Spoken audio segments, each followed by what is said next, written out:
Programme میں آپ کو خوش آمدید کہتے ہیں. میں اسداللہ خان ہوں. بجلی کے بلوں پر شہر شہر احتجاج ہو رہے ہیں. مختلف جگہوں پر مظاہرے کیے جا رہے ہیں, سڑکیں بلاک کی جا رہی ہیں. اس سلسلے میں آج ایک بڑی ہائی لیول میٹنگ بھی ہوئی ہے. پرائم منسٹر نے میٹنگ کنڈکٹ کی ہے, لیکن وہ ایک طرح سے بے نتیجہ ختم ہوئی کیونکہ اس میں کوئی فیصلہ نہیں ہو سکے, اور کل دوبارہ بیٹھنے کا کہا گیا ہے. کل وزرائے اعلیٰ کو بھی طلب کیا گیا ہے اور وزرائے اعلیٰ کے ساتھ بیٹھ کر غور کیا جائے گا کہ کیا حل نکالا جا سکتا ہے. آج پاور ڈویژن نے جو بریفنگ دی ہے اس میں بتایا ہے کہ 1,500 ارب روپے کے تو صرف اس سال کیپیسٹی پیمنٹس کی مد میں ادا ہوئے ہیں, اور 2,000 ارب روپے اگلے برس ادا ہونے ہیں کیپیسٹی پیمنٹس کی مد میں. کیپیسٹی پیمنٹس کا مطلب یہ ہے کہ ہم نے وہ بجلی کے جو معاہدے کر رکھے ہیں وہ ہم اپنی ضرورت سے زائد ہم نے کیے ہیں. ہم وہ یونٹس استعمال کریں یا نہ کریں, وہ بجلی جو وہ بنا کر دیں گے وہ ہم استعمال کرنے کی صلاحیت رکھتے ہیں یا نہیں رکھتے ہیں, ہم ان معاہدوں کے مطابق ان کو پیمنٹ کریں گے, اور وہ جو پیمنٹ ہے وہ ہماری ضرورت سے زائد کی جو بجلی کی پروڈکشن ہے اس کے لیے ہے. تو یہ معاہدے کس نے کیے, کیوں کیے, اور اس کی سزا عوام کیوں بھگت رہے ہیں, یہ بڑا اہم سوال ہے. اس کے علاوہ جو سرکولر ڈیٹ ہے وہ تقریباً 2,500 ارب روپے پہ چلا گیا ہے. اب اس سرکولر ڈیٹ ایک ایسا مسئلہ ہے جس سے جان چھوڑانے کا کوئی ابھی تک راستہ دکھائی نہیں دے رہا, اور یہ سوال بھی بڑا مشکل ہے کہ اس وقت جو لوگوں کو مشکلات کا سامنا ہے, جو بل ان کے پاس ان کی آمدن سے زائد بل آ رہے ہیں, آمدن سے زائد اثاثے تو ہم نے سنے تھے, اب آمدن سے زائد بل بھی آ رہے ہیں, اس میں کوئی ریلیف دینے کا راستہ حکومت کے پاس ہے یا نہیں. اور یہ جو ہم ایک چکر میں پھنس گئے ہیں, یہ جو کیپیسٹی پیمنٹس اور سرکولر ڈیٹ کے چکر میں, اس چکر سے کیا نکل سکتے ہیں؟ یہ جو ہم نے پاور جنریشن کمپنیز جن کے ساتھ معاہدے ہم نے کر رکھے ہیں, ان معاہدوں سے ہم پیچھے ہٹ سکتے ہیں, اس نظام سے ہم نکل سکتے ہیں. اس پر آج ہم پروگرام کے پہلے حصے میں گفتگو کریں گے. ہمارے ساتھ اسٹوڈیوز میں ارشد عباسی صاحب موجود ہیں, انرجی ایکسپرٹ ہیں. بہت شکریہ عباسی صاحب, خوش آمدید کہتے ہیں آپ کو. ہمارے ساتھ امتیاز علی قزلباش صاحب موجود ہیں, آپ کو بھی سر خوش آمدید کہتے ہیں. آپ former chairman planning commissions hydro power and alternate energy wing. Doctor Gulfaraz Ahmed صاحب ہمارے ساتھ موجود ہیں, آپ فارمر سیکرٹری ہیں ministry of petroleum and natural gas. میں آپ سب مہمانوں کو خوش آمدید کہتا ہوں. قزلباش صاحب, میں آپ سے آغاز کرتا ہوں. یہ بتائیے کہ یہ جو کیپیسٹی پیمنٹس کے چکر میں ہم پھنس گئے ہیں کہ 1,500 ارب ہم نے اس مرتبہ ادا کیے, 2,000 ارب ہم نے اگلے سال میں ادا کر رہے ہیں, یہ چکر میں ہم پھنسے کیسے ہیں, اور کیا یہی سب سے بڑی اس مسئلے کی جڑ ہے اس وقت جو بھگت رہے ہیں ہم؟ یہ بڑا اچھا ہے کہ آپ نے یہ سوال کیا, یہ بڑا اہم سوال ہے. آپ کو میں بتاؤں, 1994 پاور پالیسی بنائی بے نظیر گورنمنٹ نے جی. تو مجھے شاہد حسن خان, وہ ان کے انرجی ایڈوائزر تھے, انہوں نے, میں پشاور میں تھا اس زمانے میں, تو مجھے ٹیلی فون کیا کہ پرائم منسٹر ریکویسٹ کہ آپ you present a critique of the policy. I said Shahid you sure you want me to present a critique, because I will really present a critique جو آپ کو شاید پسند نہیں آئے گا. جی. اسے جی پرائم منسٹر کی ریکویسٹ ہے تو آپ آئیں. میں لاہور چلا گیا. جی لاہور میں there was a big gathering of all these IPP والاز, امریکہ سے بھی اور ملکوں سے بھی. تو وہاں انہوں نے کہا کہ جی آپ بتائیں, آپ اسپیچ کریں گے؟ ایسے نہیں, پہلے میں سنوں گا پھر میں کروں گا.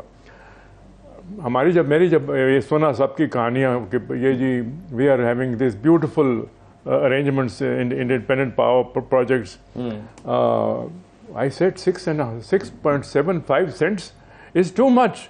جبکہ ایجپٹ میں, بنگلہ دیش میں 2 سینٹ سے 2.5 سینٹس میں یہ بجلی دے رہے ہیں, ہمیں ان کو 6.75 کیوں دے رہے ہیں؟ اور پھر یہ جو کنڈیشن ہے کہ جب whether we use the power or not, ہم نے پیمنٹ کرنی ہے. تو آئی آبجیکٹ ٹو دس. تو وہ شاہد حسن کہتا ہے کہ سر پھر کیا کیا جائے؟ ایسے دیکھو, پہلے تو میں بتاؤں آپ کو, یہ امریکن پبلک پاور کمپنی والے ادھر بیٹھے ہوئے ہیں جی, ان سے پوچھیں کہ اپنے ملک میں انہوں نے پہلے 5 سینٹ شروع کیا تھا, اب یہ 3.5 سینٹس پہ دے رہے ہیں. اب یہ ان سے پوچھیں, انہوں نے کہا ہاں جی بالکل ٹھیک ہے. تو میں نے کہا کہ آپ, جب ہمارے ملک میں اتنا زیادہ ہائیڈرو الیکٹرک پوٹینشیل ہے, جی, وابڈا بنایا کس لیے تھا؟ Water power development authority. تو جب ہمارے پاس یہ واٹر پاور ڈیولپمنٹ اتھارٹی ہے, یہ آپ نے سجیسٹ کیا, میں نے کہا کہ یہ جو ہمارا اپنا ہائیڈرو پاور ہے اس کو استعمال کریں. تو ہی سیڈ جی وہ جو ہے کراچی میں ہب, وہ آلموسٹ 90% کمپلیٹ. میں نے کہا چلو اس کو کرنے دیں, but the rest should all be hydel. تو ہی سیڈ جی ہم آپ کو سیٹسفائی کیسے کریں؟ آئی سیڈ کہ آپ پبلکلی یہ آگے اعلان کریں. So they arranged a program on the TV with Shahid Hassan, with myself, with Sattar Aziz and the Secretary of Water and Power. اور انہوں نے وعدہ کیا کہ we will only do hydels. But that promise finished after the program. They had all of these power stations جس کی ہمیں, جیسے آپ نے بڑا ٹھیک پوائنٹ آؤٹ کیا, کہ ہمیں استعمال کریں نہ کریں ہم نے پیمنٹ کر رہی ہے. یہ سیکولر ڈیٹ جو بن گیا ہے, اٹ از البیٹراس اراؤنڈ آور نیک. صحیح ہے, اور یہ اس زمانے میں بھی ہوا, اور اس کے بعد پھر باقی آنے والی جو حکومتیں تھیں وہ بھی یہ سب کرتی رہیں. حکومت جو ہے نا, انفارچونیٹلی جو حکومت آئی پھر اس کے بعد 2008 کے بعد 2012 کے بعد, انہوں نے اتنے زیادہ پاور اسٹیشن بنوا دیے. And you know why power stations are built. As a WAPD officer, I can tell you that the moment you place a letter of intent, Swiss account میں پیسے چلے جاتے ہیں. So to make those commissions, یہ ہمارے ملک میں جو ظلم ہو رہا ہے, we have 45,000 megawatts of potential, ہمیں 25 بھی ہمارا میکسیمم ڈیمانڈ نہیں ہے. تو یہ جو 20,000 میگا واٹ پڑا ہوا ہے, اس کی ہم پیمنٹ کر رہے ہیں, استعمال نہیں کر سکتے. کیوں نہیں کر سکتے؟ کیونکہ ہم نے اس وقت جب یہ پاور اسٹیشن لگائے, ٹرانسمیشن لائن بھی بنائی, ڈسٹریبیوشن لائن بھی بنائی. ٹھیک ہے بھائی صاحب, اب مسئلہ یہ ہے کہ اب اس گھن چکر میں تو ہم پھنسے ہوئے, ہمیں زمانہ ہو گیا. اس وقت کیا ہوا ہے, یہ کیوں ٹریگر کیا ہے کہ ہمیں 68 روپیز آلموسٹ پر یونٹ تک کاسٹ کر رہا ہے؟ یہ اچانک سے اس کا امپیکٹ کیوں آیا, ابھی کیا ہوا ہے؟ دیکھیں اسد بات یہ ہے کہ ان کی بات کو آگے بڑھاتے ہیں کہ جیسے آپ کے شروعات میں بھی یہی تھا کہ جی یہ کیپیسٹی پیمنٹ کیا ہے. جیسے انہوں نے کہا کہ 45,000 کے الیکٹرک شامل کریں 48,000, ڈیمانڈ میکسیمم 26-27,000, باقی کیا ہے؟ باقی ان لائن ہے, ویٹنگ فار ہے. ان کا بھی قصور نہیں ہے, قصور ان کا ہے جنہوں نے ماسٹر پلاننگ یہ نہیں کی, ٹرانسمیشن ڈسٹریبیوشن جو باقی 2 پلر ہیں ان کو ریز نہیں کیا تاکہ وہ آگے کنزیوم ہوتی. ایک بات اور بھی آج کہنی پڑ رہی ہے, شاید پہلے تو یہ کلاسیفائڈ تھی, شاید میں ہی سب سے پہلے تھا جس سے سب سے پہلے کلاسیفائڈ پورٹ بنا کے دی اس وقت کی گورنمنٹ کو کہ لسن, یہ جو سی پیک کے پروجیکٹ آپ لگا رہے ہیں ان کی engineering procurement construction cost compare کریں بنگلہ دیش سے, کمپیئر کریں دنیا کے کسی اور ملک سے. ایون جو ہمارے پاس جو 2 ہائیڈرو پاور بھی لگے ہیں ان کی قیمت ایتھوپیا سے ڈبل ہے, بیڈلی نیگوشیٹڈ. یہ ہمارا کرائم ہے, ہم نے یہ کام کیا. اور جب بندے کہتے ہیں کہ دیکھیں جی ہم نے 8,000 میگا واٹ کیا, ہم نے 13,000 میگا واٹ کیا, یہ جو سلوگن ہے, اس طرح جو نعرہ بازی ہے, اس کا آج یہ رزلٹ نکلا. لیکن اس کے باوجود بھی 2 سال پہلے ایک بڑی کمپریہنسو رپورٹ بنا کے اس وقت کے آرمی چیف کو بھی دی. میں آپ کے آج میں بولوں گا, مجھے بولنے دیجئے, پرائم منسٹر کو دی کہ دیکھیں کے الیکٹرک کی ٹیریٹری میں 3 پاور پلانٹ ہیں جو چل رہے ہیں 15%, 12% کیپیسٹی میں. جی, آپ کو کول, بن قاسم, لکی, اور جبکہ کے الیکٹرک میں 6,000 کی ضرورت ہے. میں نے کہا ان کو کنیکٹ کر دیں, آلریڈی وہ لے رہے ہیں. ان کے مہنگے پاور پلانٹ ہے جہاں ہم سبسڈی 84 سے 90 بلین دے رہے ہیں. یہ جو کیپیسٹی پیمنٹ ہے, یعنی ان کو 80% پلانٹ فیکٹر پہ چلنا چاہیے, وہ 15 پہ چل رہے ہیں. صحیح. اتنی نالائکی کی بھی دیکھی ہے کہ جب انڈیا کنیکٹڈ ہے بھوٹان کے ساتھ, نیپال کے ساتھ, بنگلہ دیش کے ساتھ, میانمار, ہم کے الیکٹرک کو ابھی تک کنیکٹ نہیں کر سکے. بعد میں وہی میرا لیٹر, وہی رپورٹ نیپرا کی رپورٹ میں ایز اٹ از پبلش ہوا ہے. ایک بات. دوسری ان کی بات کو ایک اور بھی آگے بات کریں گے. دیکھیں آج وقت ہے, آج سارے چیخ رہے ہیں نا, تو ان لوگوں کے بھی گریبانوں کے ہاتھ ڈالنا چاہیے جنہوں نے اس وقت کالاباغ ڈیم کو شرف کروایا اور پھر آئی پی پی آئی. اگر کالاباغ ڈیم آج بنا ہوتا تو ہماری قیمت نہ بڑھتی, ایک نہ ہمارے گیس کے ریزرو ایگزاسٹ ہوتے. آج ایک ہماری انڈیجس گیس نہیں ہے. جب گیس نہیں ہے تو ہم نے جو پچھلے پاور پلانٹ جس حکومت نے لگائے, بڑے بڑے وزیر آپ کے پاس آتے ہیں ماشاءاللہ, وہ کہتے ہیں یہ دیکھیں ہم نے LNG لے کے آئے ہیں.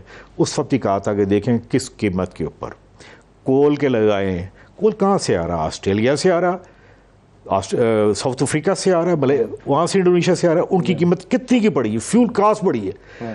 ہم نے جو ہائیڈرو پاور جو پہلے تقریباً 70% تھا 90s میں, اس کی ریشو اب کم کر کے 27% کر دی.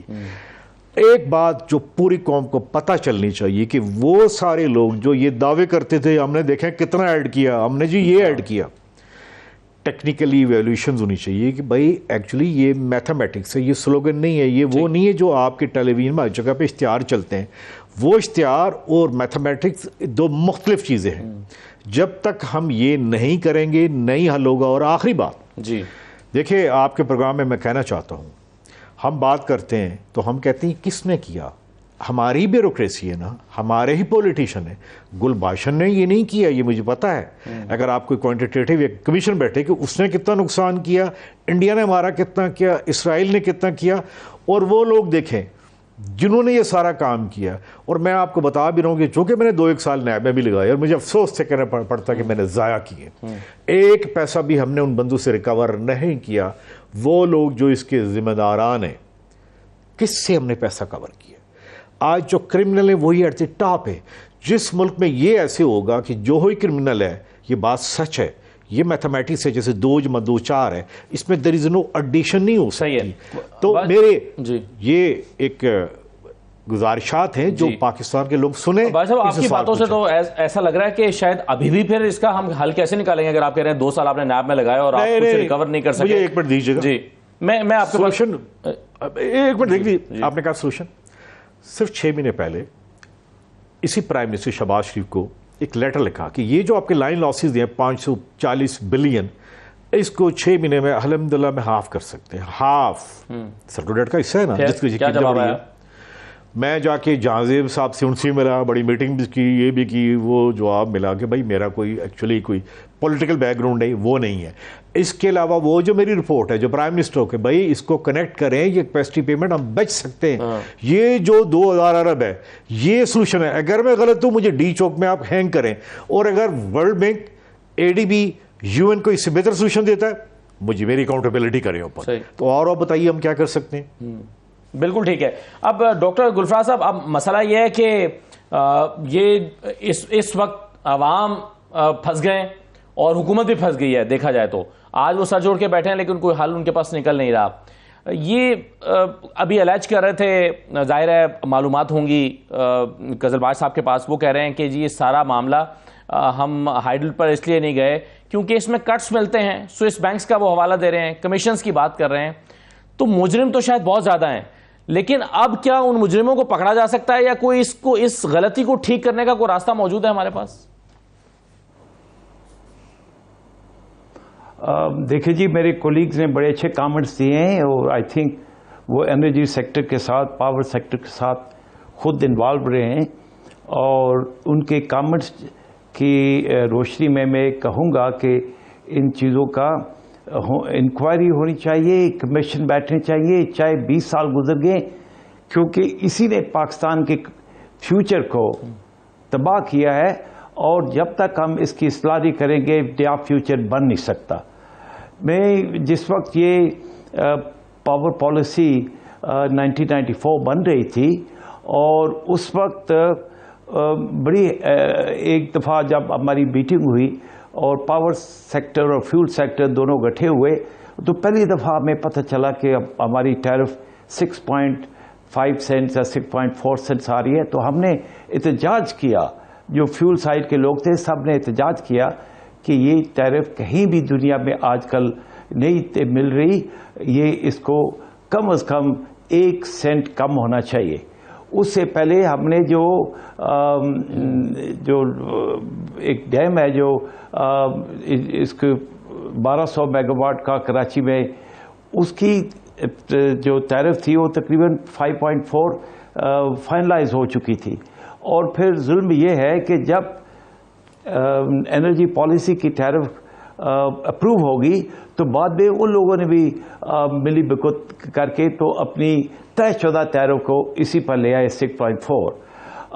دوسری بات یہ ہے کہ اس وقت 1994 میں جب یہ تیزی کے ساتھ لائن اپ ہو گئے تھے منصوبے، اس وقت واپڈا 2500 میگا واٹ جس میں ایک تھا فیول والا بیسڈ پلانٹ، باقی سارے ہائیڈل پلانٹ تھے، اس کے اوپر ایڈوانس کام کر رہے تھے اور وہ بہت جلدی مکمل ہو چکے تھے. لیکن اس وقت جو حاضر گورنمنٹ تھی انہوں نے واپڈا کے اوپر یقین نہیں کیا تھا.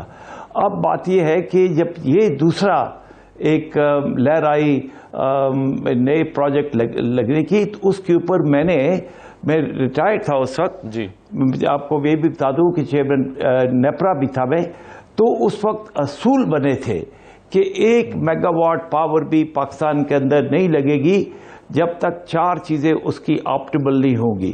ایک اس کا فیول آپٹیمل ہوگا، ایک اس کا پلانٹ سائز آپٹیمل ہوگا، ایک پلانٹ کی لوکیشن آپٹیمل ہو، ٹیکنالوجی آپٹیمل ہو. لیکن اس کے بعد یہ جو کیپٹیو پاور پلانٹس کو اس طریقے سے اڈاپٹ کیا گیا، ابزارو کیا گیا کہ بہت ہی زیادہ انفیشینٹ اور ایکسپینسو پاور پیدا کرنے والے جو پاور پلانٹ تھے وہ بھی پبلک سیکٹر نے خود لے لیے. اب بات یہ ہے کہ اس وقت جیسے یہ جو آپ نے کہا نا ہماری سرکولر ڈیٹ، یہ ہمیشہ میں کہتا ہوں سرکولر ڈیٹ وہ ہوتا ہے کہ چند اداروں سے کوئی کموڈٹی چل کر آتی ہے، اور اگر ان اداروں کو کہیں کہ پیپر کے اوپر ایک دوسرے کے ساتھ ٹرانزیکشن کر لے تو اینڈ میں 0 ہو جاتا ہے. ہمارا سرکولر ڈیٹ نہیں ہے، یہ بالکل ہی اس کو مس نوور کہتے ہیں، یہ آؤٹ رائٹ شارٹ فال ہے. اور یہاں میں کہوں گا کہ اس وقت پاکستان کا فیوچر اس جو ہماری انرجی کے کرائسس کی وجہ سے، جس کو آپ سرکولر ڈیٹ کہہ رہے، اس سے بالکل تاریک فیوچر ہو چکا ہے. میں یہ کہوں گا جس طرح چرچل نے سیکنڈ ورلڈ وار میں کہا تھا کہ جب تک ویسٹ منسٹر میں کورٹس کام کرتی رہیں گی انگلینڈ بچ جائے گا. یہی آج کل کے زمانے میں کہتے ہیں جب تک ایک ملک کی جو فعال ہیں، اگر انرجی یوٹیلیٹیز فعال ہیں تو ملک بڑھتا چلا جائے گا، جس کا ہم اس وقت الٹ ڈائریکشن میں ایک انرجی یوٹیلیٹیز ہماری سنک ہو رہی ہے اور ملک کے سامنے کوئی روشن راستہ نظر نہیں آ رہا. میں یہ کہوں گا کہ یہ چیز ابھی ایسے گمبھیر ہو چکی ہے کہ جو ہمارے جیسے جو پرانے انرجی ریلیٹڈ ایکسپرٹ تھے ان کے ساتھ چند منٹوں کے اوپر ڈسکس کرنے سے کسی کے اوپر فرق نہیں پڑے گا. جب مثلا میں آپ کو زبانی بتانا چاہتا ہوں کہ جب یہ سی پیک کے یہ کوئی 35-40 میگا واٹ کے پلانٹ لگ رہے تھے تو اس وقت میں نے اکثر آتا ٹی وی کے اوپر، تو میں میری سب کے ساتھ میں یہ ان سے التجا کرتا تھا کہ آپ پہلے پلانٹ نہ لگائیں، پہلے اس کی انرجی کی کھپت کا، اس کی جو پروڈکٹیو یوز کا پہلے وہ سامان پیدا کرے اور اس کی جو ٹرانسمیشن کیپیسٹی ہے ان چیزوں کے اوپر دھیان دے. تو وہ صحیح ہے.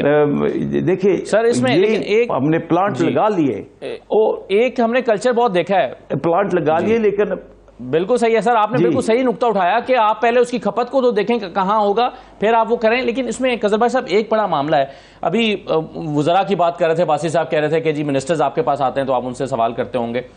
ہم جب ان سے سوال کرتے ہیں وہ کہتے ہیں کہ دیکھیں ہم نے تو یہ کرائسس تھا بجلی پوری کر کے دی ہے، سسٹم میں ہم نے اتنی بجلی ڈال کے دی ہے، کاروبار نہیں چل رہے تھے، فیکٹری نہیں چل رہی تھی، تو ہم نے بجلی کے یونٹس لگا کے، کس نے لگایا یہ سائیوال کا پروجیکٹ، کس نے لگایا فلاں پروجیکٹ اور کس نے لگایا نندی پور کا، تو وہ تو اس کا کریڈٹ دیتے ہیں کہ یہ ہم نے کیا ہے.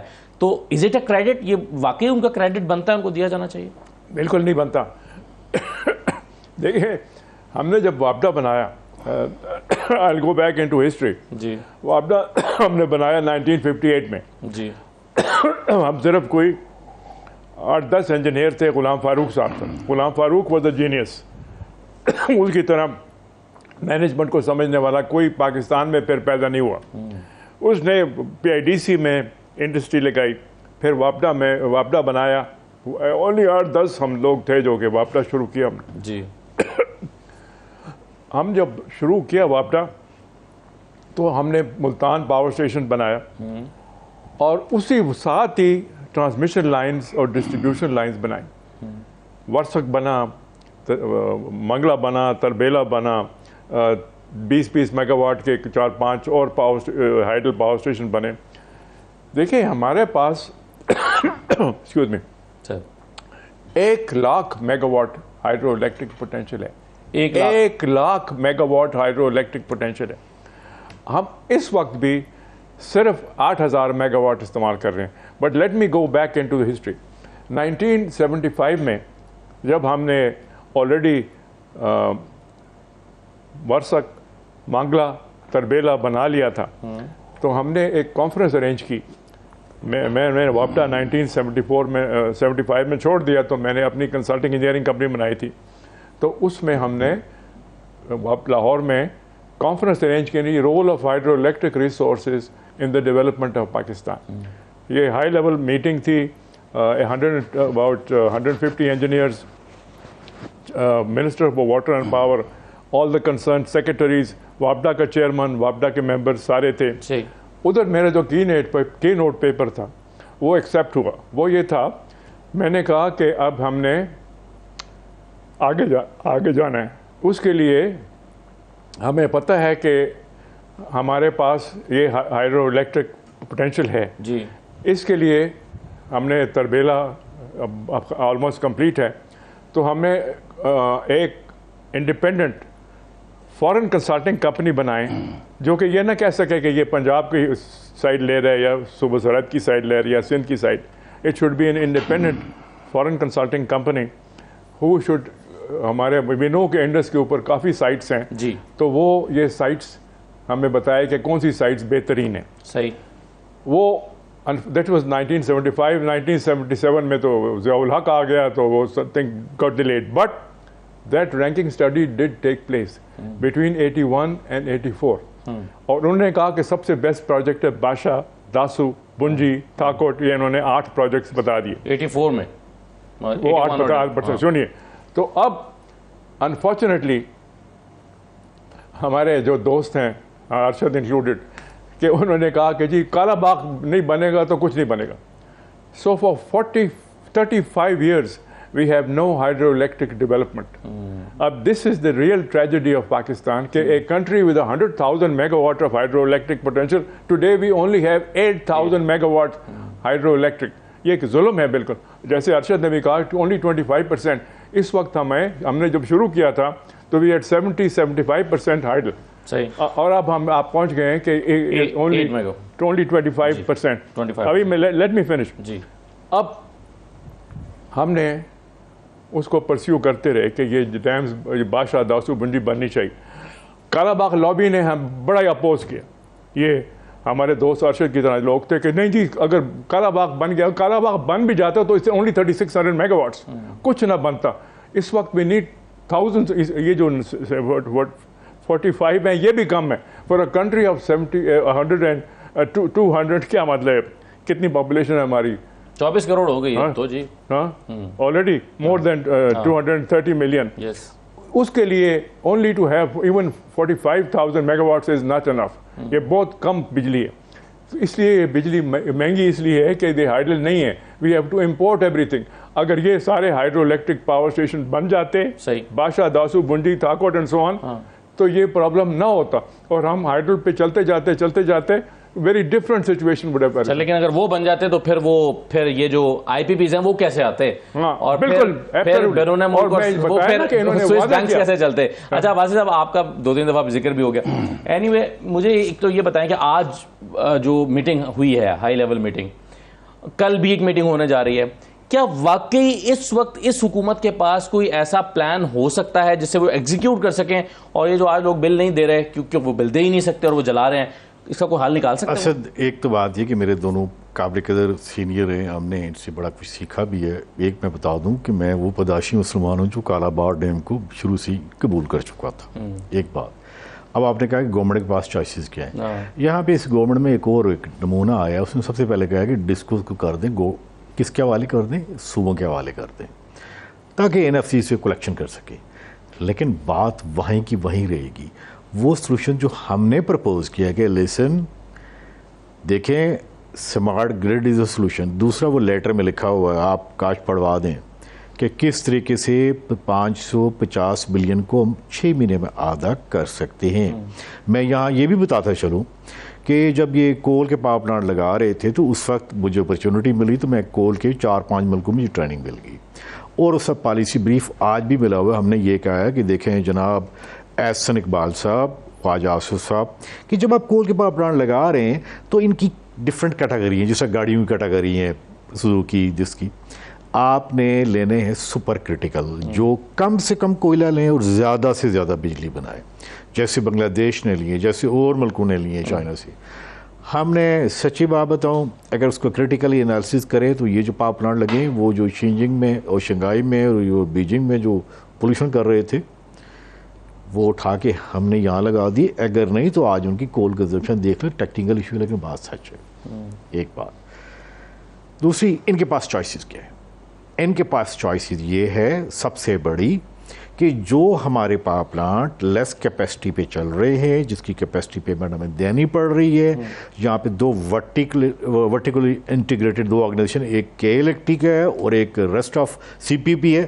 بھائی کے الیکٹرک کو وہ پاور پلانٹ جو اس کی ٹیریٹری میں ہیں، یعنی بن قاسم، ہبکو، لکی، وہ آدھے مطلب 5-10 پر چل رہے ہیں، دیں کراچی کو الیکٹرسٹی تک فل وہ سم پہ کام کریں۔ یہ تو مسئلہ 4 مہینے کا ہے، لیکن مسئلہ اس کے لیے ایک عقل، ایک ڈیڈیکیشن اور ایک دینا پڑے گا یہ بھی کہ دیکھیں ہم نے اللہ کو جان دینی ہے۔ کتنے مسلمان ہیں، کتنی نمازیں پڑھتے ہیں؟ جو آپ سجیسٹ کر رہے ہیں اس کا امپیکٹ کتنے عرصے میں آئے گا؟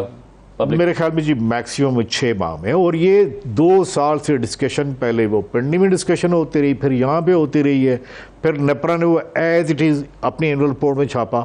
اب بندہ سوچتا ہے یہ ایکشن کون کرے گا؟ ہاں اگر تھوڑا سا کوئی پرسنل کوئی شامل کر دیں گریڈ، ایک ایسا انسینٹیو دے دیں کہ یہ جو منسٹر آیا ہے بڑے مشہور آدمی ہیں یہ، کہ لسن اگر آپ کو بڑا انسینٹیو ملے گا تمہارا بھی شیئر ہو جائے گا، تم یہ کام جو اس الیکٹریشین نے سجیسٹ کی کر دے، دیکھیں کتنی جلدی کام ہوتا ہے۔ بات اصل میں یہ ہے۔ لیکن آج جو پاکستان کے عوام بجلی کے لیے رو رہے ہیں، دیکھیے میں قزلباش صاحب یا ڈاکٹر صاحب کیا کر سکتے ہیں؟ کیا ہم پلاس رینچ لے کے کام کریں؟ ہمیں اجازت دیں، ہم کر لیں گے، ہمیں اجازت دیں۔ مسئلہ یہ ہے کہ کون اس عوام کی سنے گا؟ میرے خیال میں الٹیمیٹلی میں ایک بات بتاؤں، چونکہ میں نے نیب پہ بھی کام کیا، ایک کورٹ ہے، اس کا نام ہے court of international war crime. یہ جو میسیو انریسٹ پیدا کرتے ہیں وہ بھی کلاس ہے، یہ جو پاکستان میں یہ رسپانسبل ہے۔ میرے خیال میں کوئی ہماری طرح کا پاگل بندہ جائے گا اور کہے گا یہ بندے ذمہ دار ہیں جنہوں نے لوگوں کو تڑپا کے رکھ دیا۔ پوچھے اپنے آپ کے کیمرہ مین کی سیلری کتنی ہے، اس کا بل کتنے کا آیا؟ کبھی کسی نے سوچا کہ کیا حل ہے؟ حل ہے،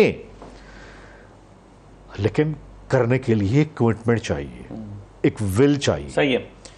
اب اس میں ڈاکٹر گلفراز صاحب وہی سوال میں آپ کے سامنے رکھنا چاہتا ہوں کہ حکومت کے پاس چوائسز کیا ہیں، کیسے اس مسئلے کو اس سے نمٹ سکتی ہے، اور لوگوں کو تو شاید ابھی جیسے بھائی صاحب نے کہا کہ 6 مہینے میں ہم کسی طرح کسی حد تک اس کو ٹیکل کر سکتے ہیں، تو ایسا اس وقت تو یہ لگ رہا ہے کہ 6 مہینے بھی زیادہ ہیں، لوگ تو اگلا ایک بل بھی دینے کے لیے کی پوزیشن میں ہی نہیں ہیں اور وہ سڑکوں پر آ چکے ہیں۔ تو فوری طور پر اس مسئلے کا کیا حل ہے؟ اور یہ جو ہم اس وقت ڈسکشنز کر رہے ہیں، آپ کے خیال میں آئی ایم ایف کا رول اس میں کتنا بنتا ہے کہ آئی ایم ایف کی وجہ سے ہمیں جو ہے وہ سبسڈی وڈرا کرنا پڑی اور اس کے لیے پیمنٹ جو اس کا جو ریٹس ہیں وہ اوپر چلے گئے ہیں؟ دیکھیے جی، جہاں تک آئی ایم ایف کا تعلق ہے، ان کا سب سے پہلے کنسرن یہ ہوتا ہے کہ جو فیڈیوشری رسک کو لے رہے ہیں پیسے میں دے کر، وہ رسک کم ہو۔ اس لیے جو آپ پر وہ دباؤ ڈالتے ہیں وہ اپنی رسک کو کم کرنا چاہتے ہیں۔ یہ تو ان کا پوری دنیا میں یہ ان کا اصول ہے، سب اس کو پہچانتے ہیں، اور وہ ہماری نیشن کی ویل بینگ میں انٹرسٹ نہیں ہے۔ ان کو اپنی جو فنڈ ہمیں دیا ہے اس منی کی رسک کو بچانا چاہتے ہیں۔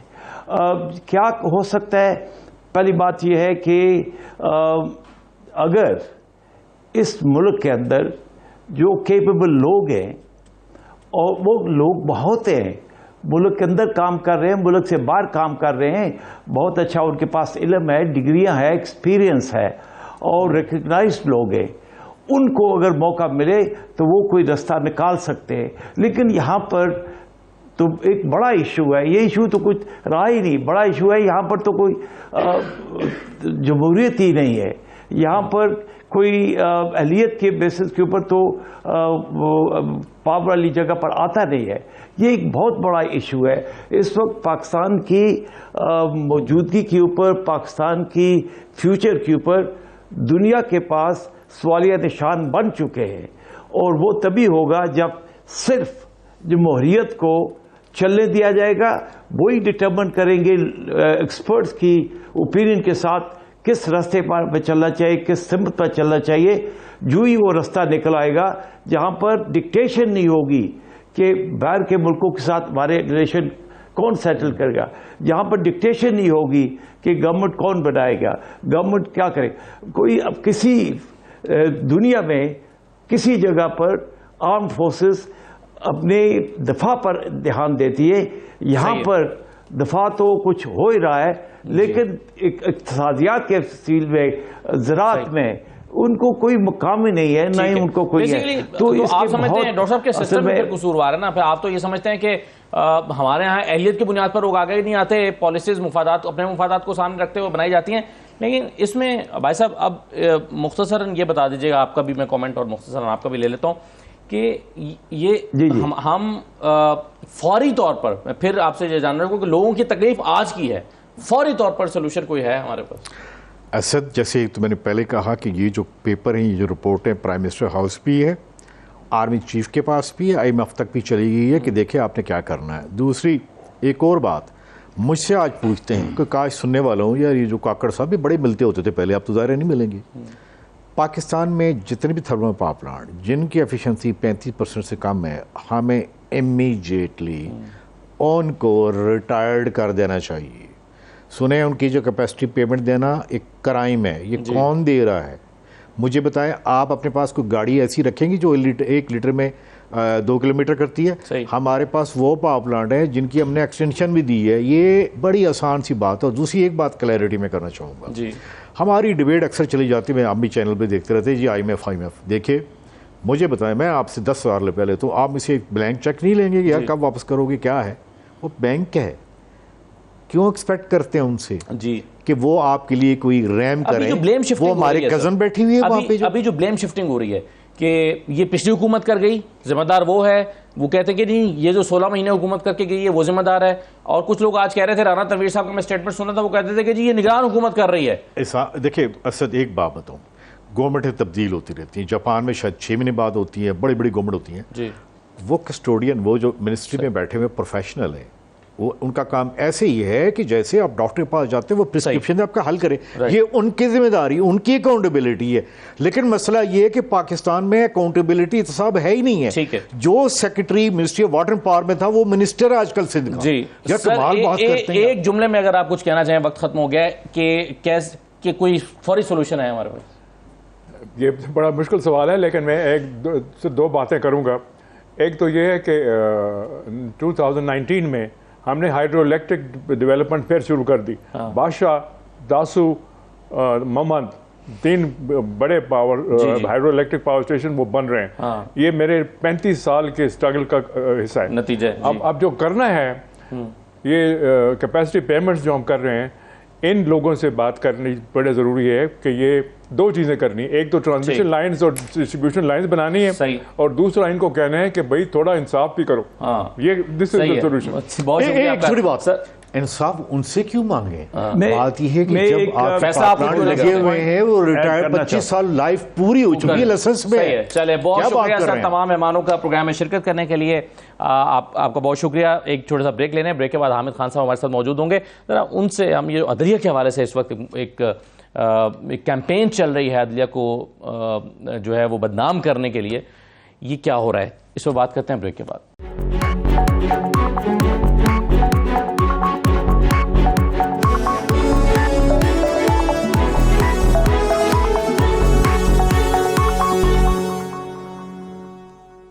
بریک کے بعد آپ کو دوبارہ خوش آمدید کہتے ہیں. پچھلے کافی عرصے سے ہم دیکھ رہے ہیں کہ عدلیہ کے مختلف حصوں کے خلاف ایک کیمپین چل پڑتی ہے. کبھی لاہور ہائی کورٹ کے خلاف شروع ہو جاتی ہے، کبھی سپریم کورٹ کے خلاف شروع ہو جاتی ہے، کبھی اسلام آباد ہائی کورٹ کے خلاف شروع ہو جاتی ہے. آج کل اسلام آباد ہائی کورٹ کے چیف جسٹس عامر فاروق صاحب کے خلاف کیمپین چل رہی ہے. اور پی ٹی آئی مخالف سیاسی جماعتیں یہ الزام لگا رہی ہیں کہ یہ پی ٹی آئی منظم طریقے سے یہ کیمپین کر رہی ہے.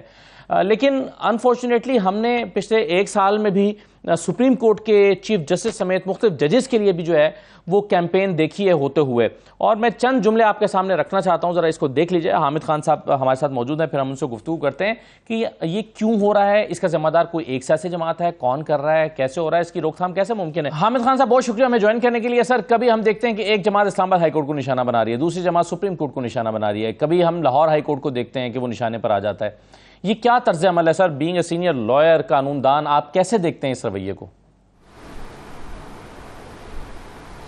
دیکھیے، یہ بہت افسوسناک ہے، اور خاص طور پر اس طرح سپریم کورٹ پہ حملے کیے گئے ہیں، چیف جسٹس کے اوپر جس طرح کے حملے کیے گئے ہیں وہ بہت ہی افسوسناک ہیں۔ میں سمجھتا ہوں کہ عدلیہ کو اگر آپ آزاد کرنا چاہتے ہیں تو پھر آپ کو سیاسی حملے بند کرنے پڑیں گے، ورنہ اس کا نقصان جو ہے عدلیہ کو تو جو ہوگا سو ہوگا، اس کا نقصان ان لوگوں کو زیادہ ہوگا جو کہ عدلیہ پر حملہ کر رہے ہیں۔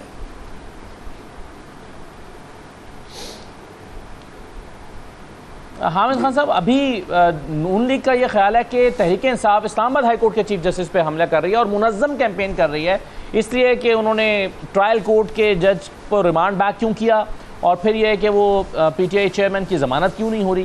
کیا یہ درست رویہ ہوگا سر جو تحریک انصاف، یعنی دو حصے ہیں اس کے، کہ کیا تحریک انصاف ٹھیک کر رہی ہے، اور پھر یہ کہ جو اعتراض کر رہا ہے ان کا اپنا ماضی بھی یہی ہے؟ دیکھیے، بات یہ ہے کہ ان کا تو ماضی اس معاملے میں بہت ہی گھرانا ہے جو اعتراض کر رہے ہیں، اور کوئی جواز بھی ان کے پاس نہیں ہے۔ لیکن میں عرض کروں گا کہ یہ کوئی منظم کیمپین نہیں ہے پی ٹی آئی کی۔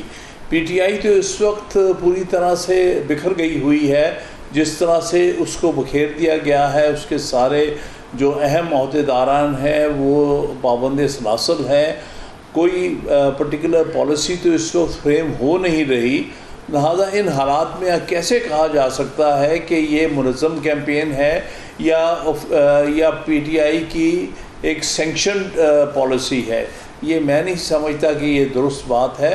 یہ ایسی کیمپینز جو ہیں سوشل میڈیا پہ چلتی ہیں، اور سوشل میڈیا پہ ہر قسم کے لوگ ہیں اور ان کی کوئی اکاؤنٹیبلٹی نہیں ہوتی، لہذا کسی یعنی پی ٹی آئی پر یہ الزام لگا دینا کہ وہ کیمپین کر رہی ہے وہ درست نہیں ہوگا۔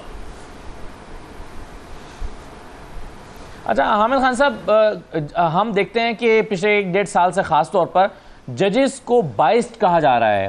ہم بائس جو ہے وہ کس بنیاد پر لیج کرتے ہیں، اور کیا جج پر بائس لیج کیا جا سکتا ہے، اور اس کے پیرامیٹرز کیا ہوں گے جس کی بنیاد پر ہم یہ کہہ سکتے ہیں کہ جج جو ہے وہ بائسڈ ہے؟ دیکھیے، باعث ایک بہت اہم قانونی مسئلہ ہے جس کے اوپر بے شمار آئینی اور قانونی تشریح موجود ہے، بہت ساری ججمنٹ ساری دنیا میں موجود ہے کہ باعث کس کو کہتے ہیں، لہٰذا یہ باعث یہاں پر جس طرح الیج کیا جا رہا ہے وہ بالکل بے بنیاد ہے۔ باعث کا مطلب یہ ہے کہ اگر آپ ہمارے حق میں فیصلہ نہیں دیتے تو آپ باعث ہیں، اگر آپ دوسرے کے حق میں فیصلہ دیتے ہیں تب آپ باعث ہیں، اس کے حق میں ہمارے خلاف ہیں۔ یہ ساری بات کوئی باعث کی بنیاد نہیں ہے۔ باعث تب ہے کہ جب آپ وجہ بتا سکیں کہ کون سا کنیکشن ہے، کون سا انٹرسٹ ہے اس خاص جج کا جس کی وجہ سے وہ اس قسم کی ججمنٹ دینے کے پابند ہے۔ کیا اس کی کوئی رشتہ داری ہے، کیا اس کا اپنا کوئی ذاتی مفاد اس میں انوالوڈ ہے، تب ہی کسی کو آپ باعث کا الزام لگا سکتے ہیں۔ باعث کا الزام اس طرح سے بغیر سوچے سمجھے صرف اس خاطر کہ کوئی جج یا جوڈیشری یا کوئی کورٹ جو ہے آپ کی مرضی کے فیصلے نہیں دے رہی، اس پر باعث کا الزام نہیں لگایا جا سکتا۔ جی اچھا حامد خان صاحب، آج کل ایک رواج چل پڑا ہے کہ بینچ چینج کر دیا جائے، جی میرا کیس فلاں جج کے سامنے نہ لگایا جائے، اور یا فل کورٹ بنا دی جائے، یا یہ جج نہیں ہونے چاہیے وہ جج ہونے چاہیے۔ یہ ہم نے سپریم کورٹ میں بھی دیکھا، اور یہ ہم چیئرمین پی ٹی اے کی درخواستیں بھی دیکھ رہے ہیں کہ جی لاہور ہائی کورٹ میں بھیج دیں ہمارا کیس، پشاور ہائی کورٹ میں بھیج دیں، اسلام آباد ہائی کورٹ میں نہ سنیں، اسلام آباد ہائی کورٹ میں فلاں جج نہ سنیں۔ یہ رویہ جو ہے وہ آپ کے خیال میں درست ہے؟ میں سمجھتا ہوں بالکل غلط ہے۔ اس طرح سے تو عدلیہ اپنا کام کر نہیں سکتی، اور یہ رویہ جو ہے اس کے پیچھے کوئی ٹھوس وجوہات نہیں ہے۔ بعض اوقات ٹھوس وجوہات ہوتی ہیں، اگر ٹھوس وجوہات ہوں تو آبجیکشن کرنے میں کوئی حرج نہیں ہے، لیکن اگر ٹھوس وجوہات نہ ہوں تو اس صورت میں آبجیکشن کرنا جو ہے واضح طور پہ عدالتی معاملات میں مداخلت ہے۔ میں آپ کو ایک ہی باعث کا جو ہے اگزامپل دے سکتا ہوں کہ جب جسٹس قاضی فائز عیسیٰ کے کیس کی ہیئرنگ شروع ہو رہی تھی تو اس وقت جو قاضی صاحب کے وکیلوں نے ایک اعتراض کیا تھا 2 ججز پر جو بینچ پر تھے، اور اس کے پیچھے ٹھوس وجہ بتائی تھی، اور انہوں نے کہا تھا کہ اگر جسٹس فائز عیسیٰ صاحب کو ریموو کر دیا جاتا ہے تو 2 جو ججز بینچ پہ بیٹھے ہیں وہ 6 مہینے کے لیے ایک چیف جسٹس بنیں گے، اور دوسرے صاحب جو ہے ان کی چیف جسٹس صرف 6 مہینے اور ایکسٹینڈ ہو جائے گی، اس لیے ان کا انٹرسٹ، اپنا انٹرسٹ انوالوڈ ہے قاضی فائز عیسیٰ کے خلاف فیصلہ کرنے میں۔ تو یہ میں اگزامپل دے رہا ہوں جہاں ٹھوس وجہ ہو سکتی ہے کہ ہاں یہاں پر کسی کا انٹرسٹ یا فیوچر میں کوئی انٹرسٹ انوالو ہو سکتا ہے، تو وہاں تو آپ کا اعتراض کرنا بنتا ہے۔ دونوں جج صاحبان نے اپنے آپ کو ریکوز کیا تھا، گو انہوں نے یہ کہا تھا کہ ہمارا کوئی باعث نہیں ہے، ہم فیصلہ بالکل اپنے کانشیس کے مطابق کرتے، لیکن چونکہ ایک وجہ انہوں نے بیان کر دی ہے تو ہم سمجھتے ہیں کہ انصاف کے تقاضے کو پورا کرتے ہوئے ہم ریکوز کر رہے ہیں۔ اس قسم کے ایکسیپشنل کیسز میں تو ریکوزل کی بات آپ کر سکتے ہیں، باعث الیج کر سکتے ہیں یا پوٹینشیل باعث۔ اس کے علاوہ اگر کوئی اس قسم کا ڈائریکٹ انٹرسٹ کسی جج کا نہ ثابت کر سکے یا بتا سکے، اس صورت میں آپ اس کے خلاف باعث الیج نہیں کر سکتے۔ عامر خان صاحب، ہم دیکھ رہے ہیں کہ مختلف سیاسی جماعتوں کی سیاسی شخصیات جو ہیں وہ ججز کے حوالے سے بڑے سخت قسم کے ریمارکس دے رہے ہیں۔ ہم نے یہاں تک دیکھا کہ کرپٹ ٹولہ بھی کہا گیا پچھلے دنوں میں، اور گینگ آف 3 بھی کہا گیا، نہ جانے کیا کیا کچھ کہا گیا۔ اب ہم 2 طرح کا رویہ جواب میں دیکھتے ہیں۔ ایک ہم نے وہ بھی دیکھا تھا ماضی میں ثاقب نثار صاحب، افتخار چودھری صاحب اور باقی اور ججز کے، وہ فوراً توہین عدالت کا نوٹس بھیجتے تھے اور اس کی شوکز نوٹس جاری کرتے تھے اور توہین عدالت پر سزا ہوتے بھی ہم نے دیکھی ہے۔ لیکن اب ہم یہ دیکھ رہے ہیں کہ سپریم کورٹ کے ججز کی طرف سے بھی اتنا سب کچھ کہا جانے کے باوجود ایک نرم رویہ اختیار کیا گیا، اور اب اسلام آباد ہائی کورٹ میں بھی ہم دیکھ رہے ہیں کہ چیف جسٹس اسلام آباد ہائی کورٹ کے بارے میں بہت کچھ کہا جا رہا ہے لیکن اس کو نظر انداز کر رہے ہیں۔ تو دونوں میں سے کون سا رویہ بہتر ہے؟ کیا ابھی ہم جو ججز کا رویہ ہے کہ ٹھیک ہے نظر انداز کریں کچھ بھی ہو رہا ہے، کیا یہ پازیٹیو ہے یا نیگیٹو ہے جوڈیشری کے لیے؟ دیکھیے اس کے بھی پیرامیٹرز ہوتے ہیں،